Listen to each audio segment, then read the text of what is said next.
Donc moi je m'appelle Mathieu Rouard, je suis donc responsable commercial chez Scoopit.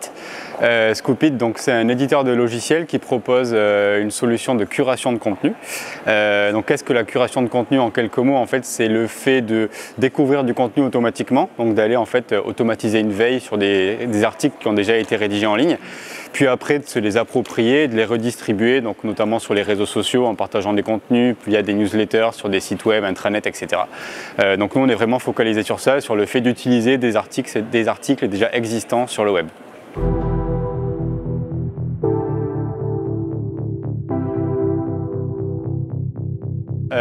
Donc forcément, je crois qu'une des briques importantes de l'automation, ça reste le contenu. Et donc chez Scoopit, comme je disais précédemment, on se focalise vraiment sur la curation, donc la réutilisation des contenus existants.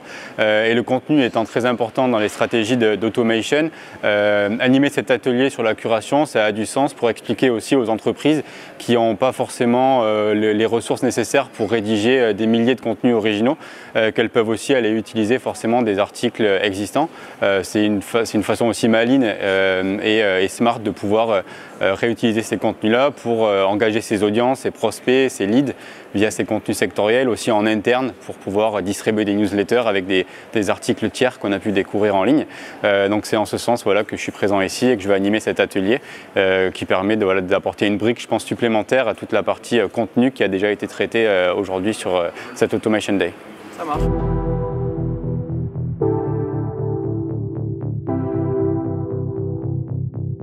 Parler pendant l'atelier aujourd'hui, c'est de voir en fait les différents scénarios qu'on peut avoir en utilisant cette curation de contenu. Donc effectivement, on va parler de toute la partie réseaux sociaux, ce que beaucoup d'entreprises font, mais l'intérêt que peut avoir d'aller distribuer des contenus tiers sur les réseaux sociaux, mais aussi pouvoir utiliser ces contenus sur un site web. C'est ce qui est un petit peu moins fait par les entreprises aujourd'hui, mais pouvoir créer des rubriques news, actualités, revues de presse sur des sites web automatiquement pour donner aussi envie et dynamiser un petit peu la partie contenu des sites web, surtout quand on n'a pas les ressources nécessaires pour rédiger des articles originaux. Puis après, une partie newsletter, c'est ce qui se fait pas mal chez les clients Scoopit, c'est de distribuer en interne ou en externe des newsletters avec du contenu originaux et aussi des articles de curation, ce qui permet de crédibiliser le message en utilisant des contenus sectoriels. Et après, pour terminer aussi, le fait de créer des hubs de contenu, des centres de ressources avec ces articles-là. Donc c'est un petit peu pour présenter le panel de ce qu'on peut faire avec la curation de contenu, et donc notamment avec la solution Scoopit.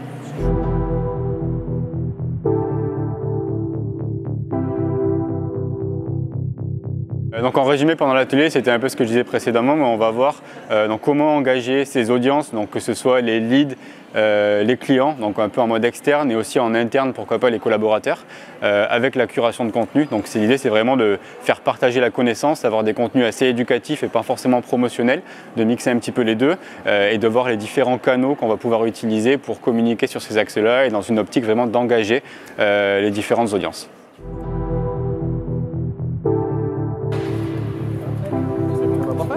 Ouais, nickel.